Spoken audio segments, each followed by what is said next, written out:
সেদিনে শুনলাম মেসিনাকে এসেছিল একটা প্লেয়ার, বলছে কলকাতায় 1 লিটার জল 200 টাকায় বিক্রি হয়েছে স্টেডিয়ামের ভেতরে। মোবাইলে দেখাচ্ছে, আমি জানি না, মোবাইলে দেখছি। আপনি অনুভব করুন যে এই 1/2 লিটার জলের দাম 70 টাকা। আপনি জানেন আপনি যাকে মন্ত্রী বানিয়েছেন সে যখন অ্যাসেম্বলিতে গিয়ে চা খায় তার চায়ের দাম কত? কত? কথা বলে না? 5 টাকা। কত বললাম? 5 টাকা। ওই চাটা 5 স্টার হোটেলেও পাওয়া যাবে না। আর আপনাকে চা কিনে খেতে হচ্ছে 200 টাকায়। আর অ্যাসেম্বলিতে আপনি যাকে এমএলএ করে পাঠিয়েছেন, এমপি করে পাঠিয়েছেন, সে 5 টাকায় চা পায়। আমি যদি ভুল বলে থাকি, ইউটিউব যাদের কাছে গুগল আছে সার্চ করুন যে অ্যাসেম্বলিতে পার্লামেন্টে 1 কাপ চায়ের দাম কত, আপনি গুগলে চেক করুন। আমি মিথ্যা বলে থাকলে চেক করে দেখে নেবেন, কিংবা কালকে দেখে নেবেন, তারপর আমাকে গালি দিবেন। আমি সত্য বলে যাচ্ছি। বড় কষ্ট লাগে, প্রজা তোমার জন্য 5 টাকার চা, আর তোমার প্রজা খাবে এয়ারপোর্টে দাঁড়িয়ে 200 টাকার চা। তোমার জন্য কলকাতা যাবে 5000 টাকার পেট্রোল, আর একটা মানুষ ট্রেনে যাবে, প্লেনের দুর্যোগ চলছে, যার কারণে মানে কলকাতা থেকে বেলডাঙ্গা তৎকালে টিকিট মারতে কত আসছে জানেন? 900 টাকা, যেটা 300 টাকা।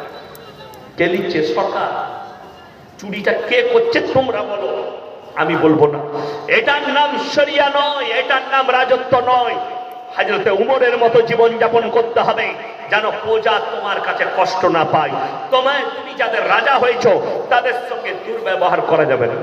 আমার আল্লাহ রাব্বুল আলামিন এলান করলেন কোরআনে, হে আমার নবী, তুমি মক্কা নগরীর মুসলমানদিকে বলে দাও, ওয়ামা ইউকরিদুল্লাহ কারদান হাসানা। আল্লাহর রাস্তায় কে কি দান করবে বলো? মক্কার বেঈমান কাফের যারা ছিল তারা বলছে, শুনেছো মুসলমানদের আল্লাহ ফকির হয়ে গেছে। বলুন নাউজুবিল্লাহ।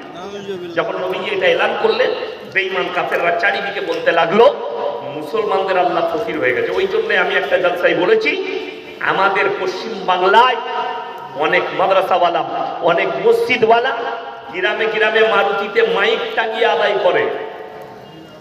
আমি বলছি এদিকে আদায় দিবেন না। আমি আসির মানা করে গেলাম। ইসলামের বদনাম করছে, শরীয়তের বদনাম।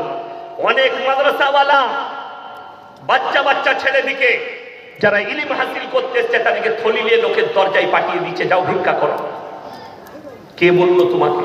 কে বললো পাঠাতে হবে? এরকম মাদ্রাসা যদি থাকে ওই মাদ্রাসা বন্ধ করে দেন। যদি একটা গরিব এতিমের বাচ্চাকে যদি থলি নিয়ে পাঠান যে ইলম শিক্ষা করতে এসছে, মারুতি ভ্যান নিয়ে বাজার আদায় করছে। যারা শিক্ষিত লোক আছেন তারা আমার বক্তব্যটা বোঝার চেষ্টা করবেন। ধরেলেন পুকুরিয়া বাজারে কোনো মুসলমান ভাই মাথায় টুপি দিয়ে মারুতি করে মাইক লাগিয়ে আদায় করছে, মাদ্রাসা থেকে টাকা দাও। আপনি বসে আছেন, আপনার একজন হিন্দু বন্ধু আছে, সে কি বলবে জানেন? তোদের মৌলবীরা ভিক্ষা করে খায়। বলবে না? বলবে। কত বড় বদনাম। আচ্ছা বলুন তো, আমরা মৌলবীরা মসজিদে এসে আপনাদের কাছে যখন এলান করি, ভাই আমার মাদ্রাসার জলসা আছে, আপনারা যে যা পারবেন দিবেন, এতগুলো ছেলের পাগড়ি হবে, সমাজ দেয় না? এইখানে এতগুলো টাকা কে দিল? আপনারা দিয়েছেন। এখানে কোনো অমুসলিম ভাইয়ের কাছে চাওয়া হয়েছে টাকা? হয়নি। কেউ যদি খুশি করে দিয়েছে ওটা আলাদা ব্যাপার, কিন্তু কারো কাছে চাওয়া হয়নি। আচ্ছা, আপনি মাইকে এলান করছেন, ভিক্ষা করছেন বাজারে, কে বললো আপনাকে? অথচ আমি আমার গ্রামে ধরেছি একটা মারুতিওয়ালাকে, মুখে দাড়ি লাগিয়ে চলে এসছে। আমি এখানে শুয়েছিলাম, আমরা একটা ফোন এসেছিল আমার কাছে, রেকর্ডিং করেছি, আমি শোনাবো আপনাকে, অবাক হবেন। আমাকে এক্ষুনি আমি জিজ্ঞেস করলাম, তুমি কোন মাদ্রাসায় পড়াও? আমাকে কি বলছে জানেন? বলছে আপনি কি মাদ্রাসাগুলো বন্ধ করে দেবেন? কেন ভাই, কি হলো? আমি তুমি কোন মাদ্রাসা থেকে বলছো? আমাদের বর্ধমানে নপাড়া সাকোনা নপাড়া বলে একটা মাদ্রাসা আছে, বলে আমি ওই মাদ্রাসার শিক্ষক।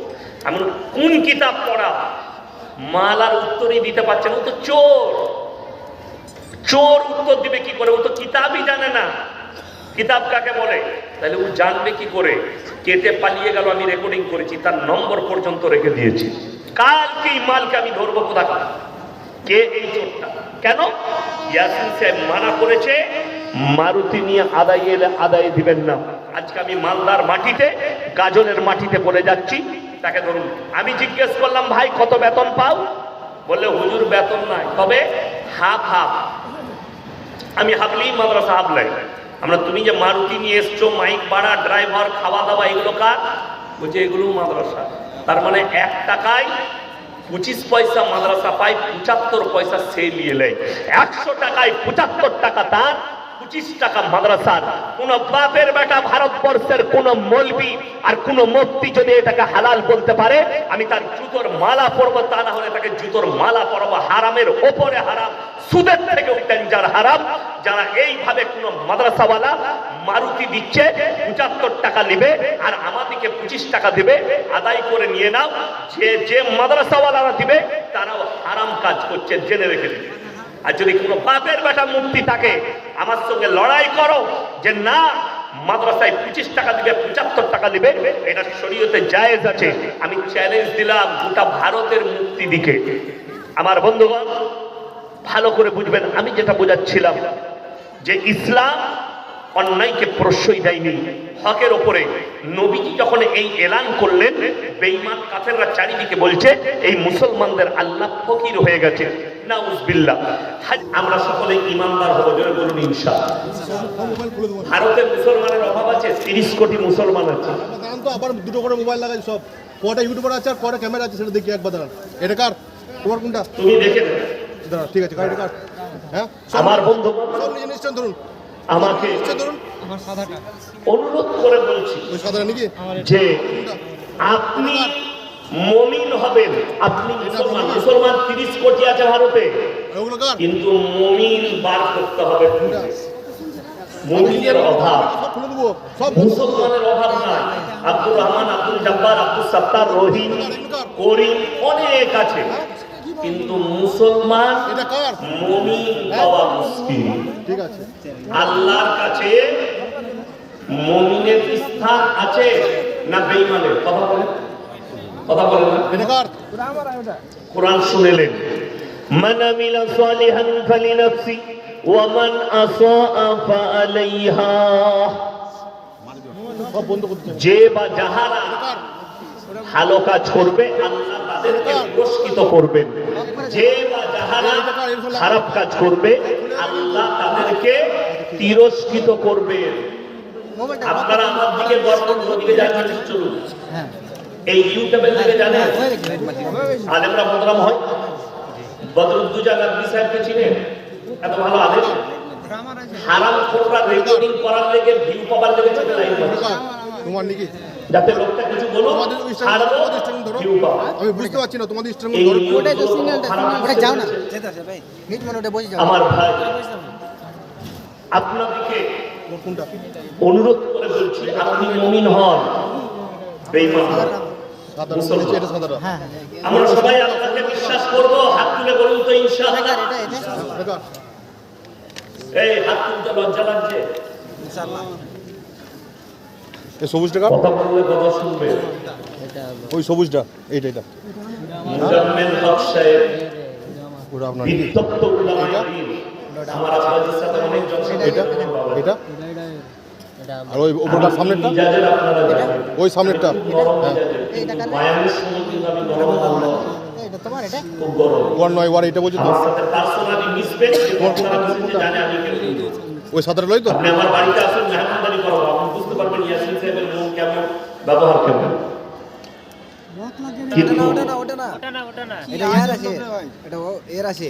হ্যাঁ, তোমার বললাম তখন থেকে বলছি তো মোবাইল ওনা কার দেখাতে বলুন। সব তো লাবড় লাগিয়ে দিচ্ছে মোবাইল গুলো। 4টা ইউটিউবার আর 10টা মোবাইল, কি করে বুঝবো কার এগুলো? ওই তো মোবাইল গুলো কার, এই তো মোবাইল গুলো কার, এগুলো এই মোবাইল গুলো কার? কেউ তো বলছে না। ওখানে আপনাকে এই মোবাইল গুলো কার? কেউ তো বলছে না। ছেড়ে দিন। মোটা দেন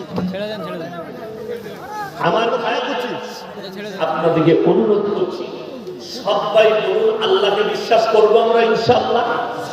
হ্যাঁ, যদি আল্লাহকে বিশ্বাস করেন আল্লাহর হুকুম মানতে হবে না? কথা বলেন না? আল্লাহর হুকুম মানতে হবে। এখন চলুন, আপনি বলছেন আমি আল্লাহর হুকুম মানবো। নবী মুহাম্মদ সাল্লাল্লাহু আলাইহি সাল্লাম আপনি বলছেন আমি তার উম্মত দাবি করছেন, তাহলে নবীজির হাদিস মানতে হবে না হবে না? আদর্শ মানতে হবে।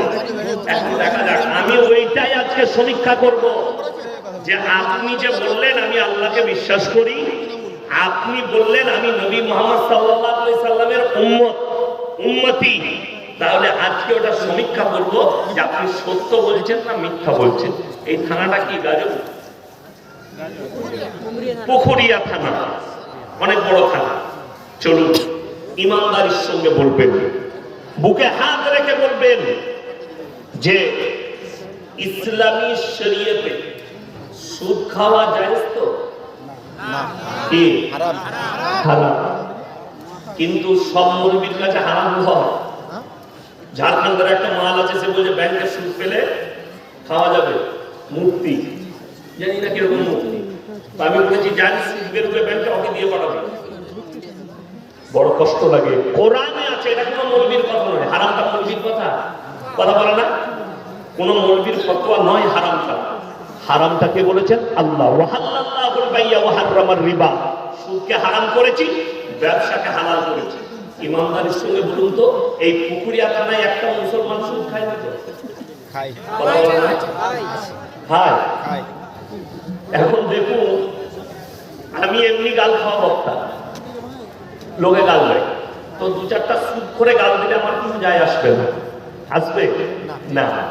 দুটো দালাল, দুটো সুদখোর গাল দিবে, এতে কোনো দোষের নেই। কথাটা শুনে নেন। সুদ খাওয়া হারাম। মুসলমান যদি সুদ খায়, যে লোক হারাম জানার পরে সুদ খেলো, সে যেন আল্লাহর সঙ্গে যুদ্ধ ঘোষণা করলো। নবী সাল্লাল্লাহু আলাইহি সাল্লাম হাদিস বর্ণনা করলেন, কেউ যদি একবার সুদ খায়, নিজের আপন জন্মদাতা মায়ের সঙ্গে 36 বার জিনা করার সমান পাপ হবে। বলুন নাউজুবিল্লাহ। তাহলে একটা মুসলমান কি করে সুদ খেতে পারে? কোন হিসাবে খায়? কি ভেবে খায়? অথচ সেই লোক মসজিদে জুম্মার দিনে নামাজ পড়তে আসে। ঠিক বললাম না ভুল বললাম? বগলে গুয়ের বন্ধ, বাপ নাম রেখেছে আতরালি। কথা বুঝতে পারেননি? খাচ্ছে সুদ, আর মসজিদে এসে বলছে আল্লাহ তুমি আমাকে জান্নাত দিও। যদি বলেন মনি সাহেব যে সুদ খায় মসজিদে যেতে পাবে না, যাবে। কখন যাবে? দরজায় পাটা রেখে ঢোকার আগে বলবে আল্লাহ আজ থেকে আমি ইস্তেগফার করলাম, আর জীবনে সুদ খাবো না, জীবনে সুদ খাবো না। মদ হারাম না হালাল? কথা জোরে বলুন। হারাম। মদ, গাঁজা, আফিম, হিরোইন, বিড়ি, সিগারেট, গুটকা। আমাদের দেশে তো কিছু মুসল্লি আছে, ফজরের পরে বিড়ি না খেলে হাগায় হয় না। ঠিক বলুন। ওকে পায়খানা করে বিড়ি খেতে হয়, তবে তার পায়খানা বের হয়।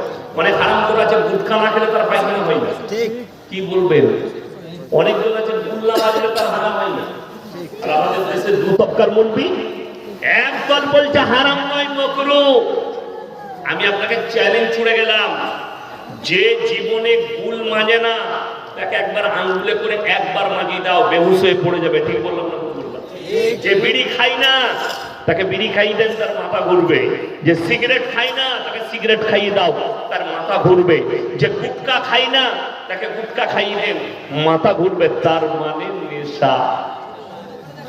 আগে চলুন আমার বন্ধুগণ, আমার ভাই, অবাক হবে, একটা মুসলমান মদ বিক্রিও করছে, মদ পানও করছে।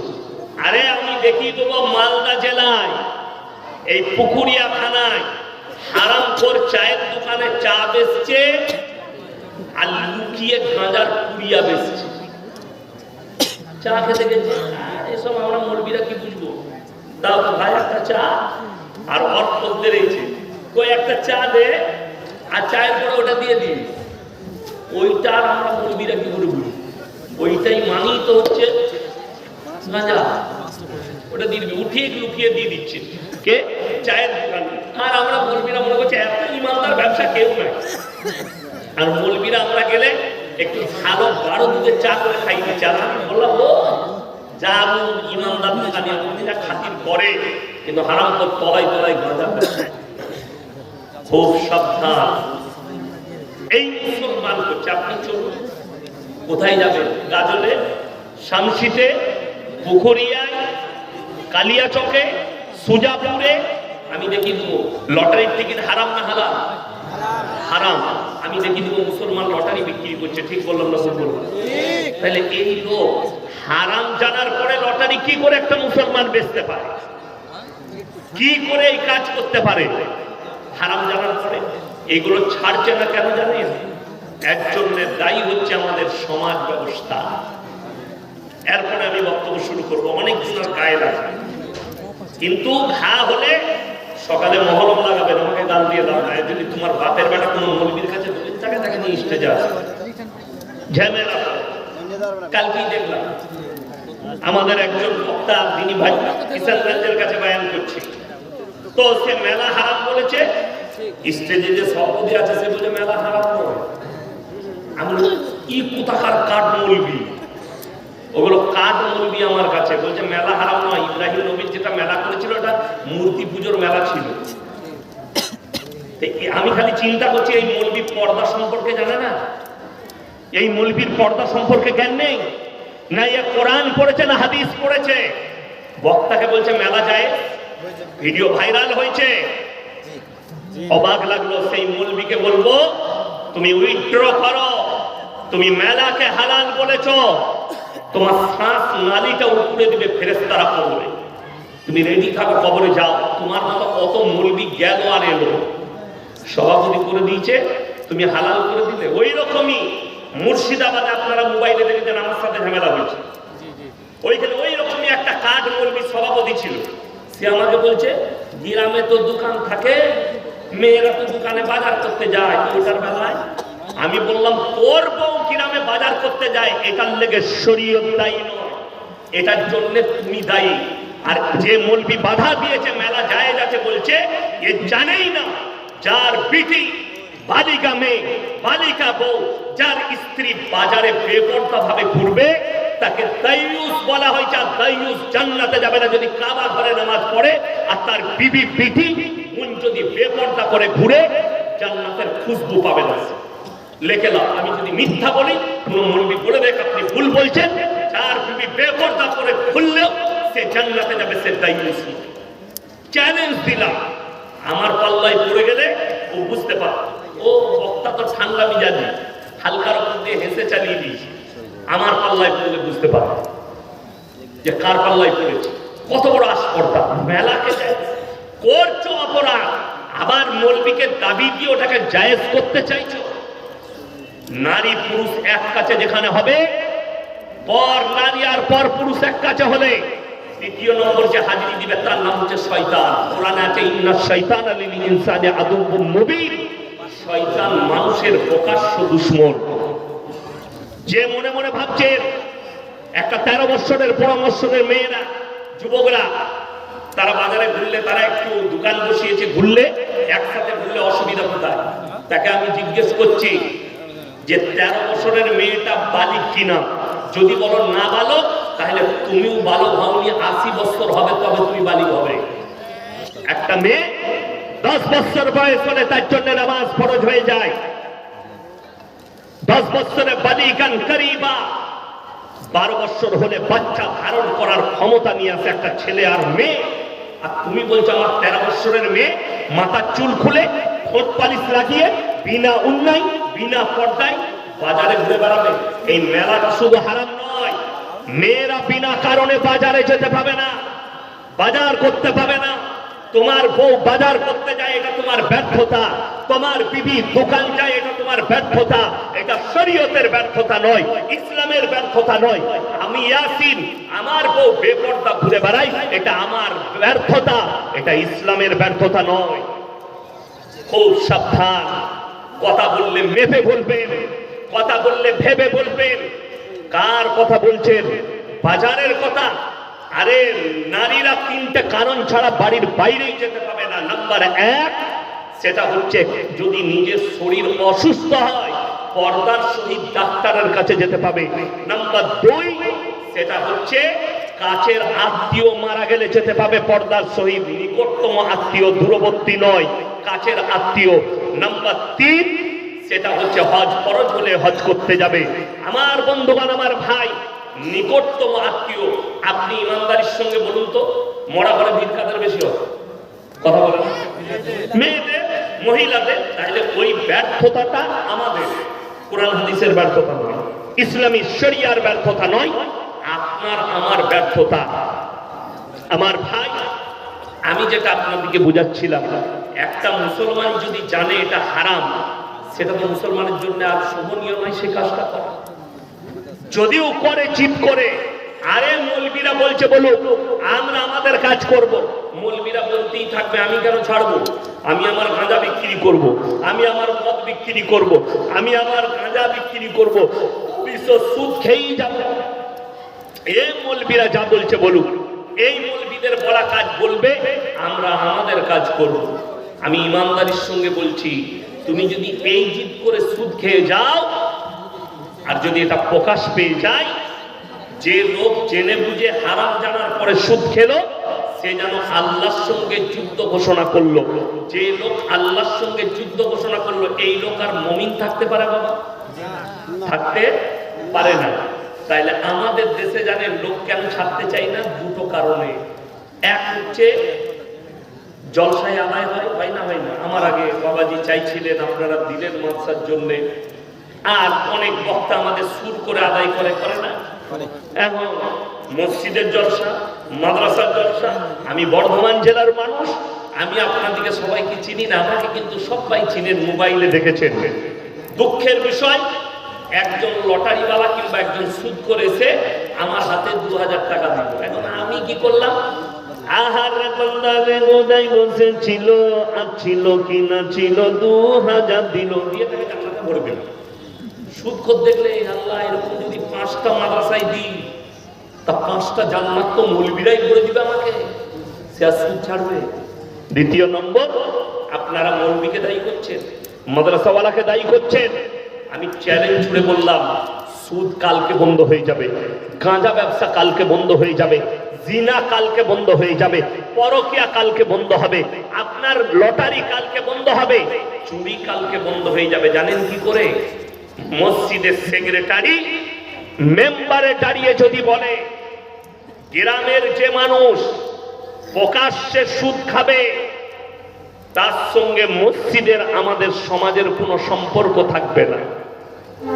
না সে ইমামকে খাবার দেবে, না তার চাঁদা পয়সা মসজিদে নেওয়া হবে। সেই লোক বাধ্য হবে কালকেই, যাকে যখন বয়কট করবেন হারাম কাজ করার জন্য, সে সুদ ছাড়তে বাধ্য হবে।